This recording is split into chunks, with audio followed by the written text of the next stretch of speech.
أعوذ بالله من الشيطان الرجيم. بسم الله الرحمن الرحيم. ألف لام ميم. ذلك الكتاب لا ريب فيه هدى للمتقين الذين يؤمنون بالغيب ويقيمون الصلاة ومما رزقناهم ينفقون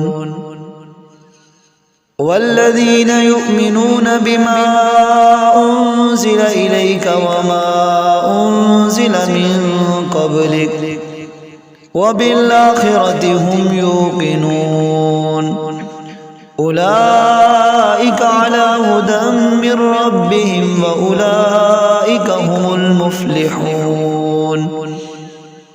إن الذين كفروا سواء عليهم أنذرتهم أم لم تنذرهم لا يؤمنون. ختم الله على قلوبهم وعلى سمعهم وعلى أبصارهم غشاوة ولهم عذاب عظيم.